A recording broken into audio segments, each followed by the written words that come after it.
Hello दोस्तों, मैं वीरेंद्र कुमार फिर से स्वागत करता हूं आप सभी का आपके अपने YouTube channel global auto update में।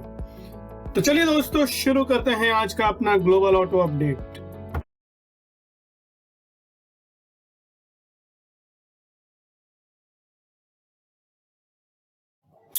होंडा कार्स इंडिया ने online booking platform Honda from home को इंट्रोड्यूस किया। होंडा कार्स इंडिया लिमिटेड ने डीलरशिप पर जाए बिना घर में आराम से कार खरीद विकल्प की पेशकश करने के लिए अपने online booking platform Honda from home की घोषणा की। HCIL के पैन इंडिया डीलरशिप को एकीकृत करने के उद्देश्य से यह प्लेटफॉर्म ग्राहकों को उत्पाद विकल्पों के माध्यम से ब्राउज करने, अपने पसंदीदा डीलरशिप का चयन करने और अपनी कार ऑनलाइन बुक करने की अनुमति देता है। यह प्लेटफॉर्म कार रिटेल एक्सपीरियंस में होंडा के डिजिटाइजेशन के प्रयासों का हिस्सा है, जो न केवल कन्वीनियंस बल्कि एफिशिएंसी भी प्रदान करता है। इच्छुक ग्राहक अपनी वेबसाइट पर जा सकते हैं और कस्टमर बुक नाउ विकल्प का चयन कर सकते हैं। कुछ चरणों में वे अपनी पसंदीदा कार बुक कर सकते हैं। अगले चरण में बिक्री कार्यकारी शामिल है, जिसमें चुने हुए HCIL डीलरशिप से सेल्स एग्जीक्यूटिव्स ग्राहकों से आके उनका डॉक्यूमेंटेशन के लिए उनको संपर्क करेगा और फाइनेंस और पेमेंट विकल्पों पर चर्चा करेगा। एक बार प्रलेखन और भुगतान के बारे में औपचारिकताएं पूरी हो जाने के बाद कार को बाद की तारीख में ग्राहक को होम डिलीवरी कर दिया जाएगा। इसी तरह टाटा मोटर्स और हुंडई मोटर्स इंडिया जैसे अन्य वाहन निर्माताओं ने पहले समान ऑनलाइन प्लेटफॉर्म जैसे क्लिक टू ड्राइव और क्लिक टू बाय क्रमशः लॉन्च किए हुए हैं।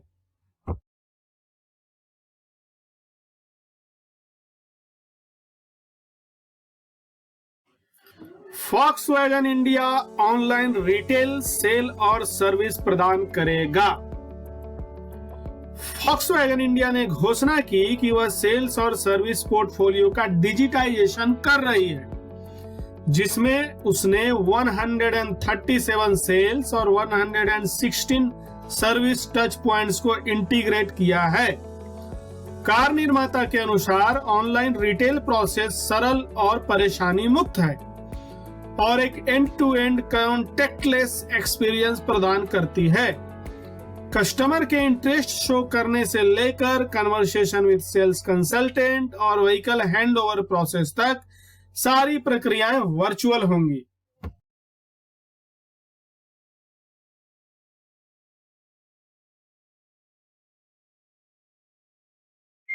भारत में ऑटोमेकर अभी भी उत्पादन को फिर से शुरू करने के लिए सप्लाई चेन के रीस्टार्ट होने की प्रतीक्षा कर रहे हैं।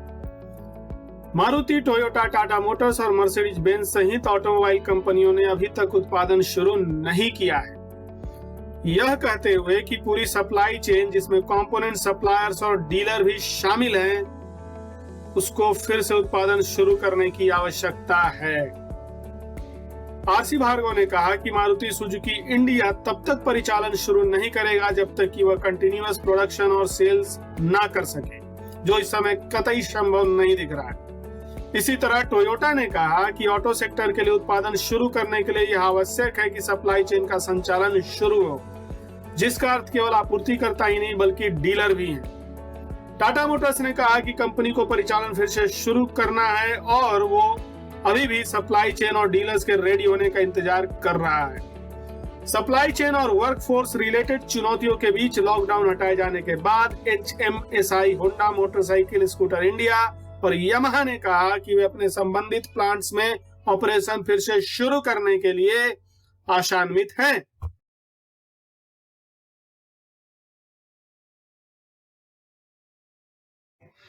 ऑटोमेशन पोस्ट महामारी उत्पादन की कुंजी है। पोस्ट कोविड-19 ने दुनिया में कॉस्ट ऑप्टिमाइजेशन पर ध्यान केंद्रित किया है। कंपनियां ऑटोमेशन में निवेश करने की इच्छुक हैं। Tata steel, CEAT, Maruti, Mahindra and Mahindra, Toyota, Tata Motors, Volvo Eicher commercial vehicle और श्रीराम पिस्टन जैसे कई कंपनियों ने अपनी उत्पादन लाइनों को स्वचालित करने की बड़ी योजना बनाई है।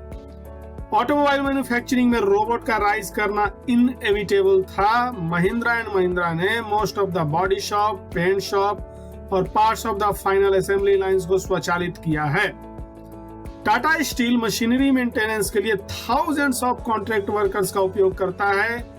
जो काम सेंसर से हो सकता है वो सेंसर के माध्यम से स्वचालित किया जा सकता है और जो एडवांस में आपको ब्रेकडाउन का प्रेडिक्शन कर सकता है। सहायक कंपनियों के लिए भी स्वचालन में तेजी आएगी। फाउंड्री और मशीन शॉप क्षेत्र स्वचालित हो रहे हैं। हालांकि कंपनियों की वित्तीय स्थिति इस बदलाव का एक महत्वपूर्ण कारक है। नई तकनीक में निवेश बहुत बड़ा होने जा रहा है। हालांकि विशेषज्ञ बताते हैं कि उत्पादकता में वृद्धि और भविष्य की आपदाओं के लिए तैयारियों के संदर्भ में वापसी कई गुना होगी। इसके अलावा स्वचालन का मतलब कम संख्या में जनशक्ति हो सकता है, लेकिन इसके लिए कुशल लोगों के एक नए समूह की आवश्यकता होगी।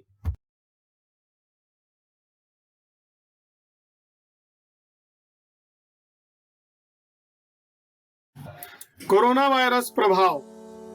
ऑटो कंपनियों ने बेल्ट कसने की योजनाओं के बीच खर्च की समीक्षा की।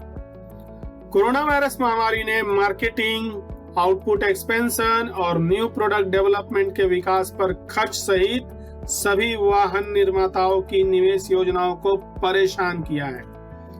आमतौर पर जिन कंपनियों का पूंजीगत व्यय 300 करोड़ रुपए से लेकर 4500 करोड़ रुपए के बीच प्रत्येक वर्ष खर्च होता था, उनकी लगभग सभी योजनाओं की समीक्षा की जा रही है। पहली बार भारत में सभी ऑटोमोटिव प्लांट 4 सीधे हफ्तों के लिए बंद रहे हैं। कैश रिजर्व पर भारी दबाव बन रहा है। Mahindra and Mahindra, Bajaj auto, hero MotoCorp, Honda motorcycle और स्कूटर इंडिया, महिंद्रा ने या तो कैपिटल एक्सपेंडिचर को फ्रीज कर दिया है या उन्हें ट्रिम करना शुरू कर दिया है।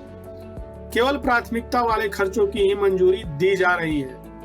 उदाहरण के लिए बजाज ऑटो अप्रैल से जून तिमाही के मार्केटिंग खर्च पर 200 करोड़ रुपए की कटौती से बचाएगी, जो इसे शून्य तक लाएगा, अर्थात वो 200 करोड़ से शून्य तक आ सकती है। रिसर्च एंड डेवलपमेंट की कंटिन्यूटी के लिए केवल न्यूनतम धन की अनुमति देते हुए कंपनी ने अपने प्लांट्स के सभी रिनोवेशन और एक्सपेंशन गतिविधियों को फ्रीज कर दिया है। हीरो मोटोकॉर्प भी कैपिटल एक्सपेंडिचर को प्रतिबंधित करने और नॉन एसेंशियल ऑपरेटिंग एक्सपेंडिचर पर वापस कटौती जैसे उपायों पर विचार कर रहा है।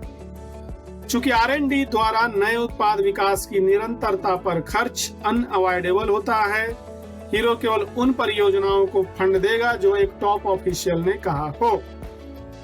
मिसाल के तौर पर Kia Motors India Sonet compact SUV के अपने नियोजित लॉन्च के साथ आगे बढ़ रही है, जो दिवाली के दौरान शुरू होगी। इसी तरह MG मोटर्स इंडिया साल के अंत से पहले ग्लॉस्टर प्रीमियम SUV की शुरुआत के बाद 6 सीटर हेक्टर भी लॉन्च करेगी और हेक्टर के साथ वो आगे बढ़ेगी। दोस्तों, यदि हमारा वीडियो आपको अच्छा लगा हो तो इसे लाइक करें, और यदि कोई आपके फ्रेंड ऑटोमोबाइल इंडस्ट्री में है या ऑटोमोबाइल की जानकारी रखना चाहते हैं तो उनसे ये वीडियो शेयर करें। और यदि आप मुझे कोई सुझाव देना चाहते हैं तो हमें कमेंट्स के माध्यम से सुझाव दें। और यदि हर सप्ताह इस तरह का वीडियो देखना चाहते हैं तो हमारे चैनल को सब्सक्राइब कर दें और बेल आइकन पे क्लिक करें। मुझे आशा है कि आप लोग घर पे होंगे, सुरक्षित होंगे। Stay at home, be safe.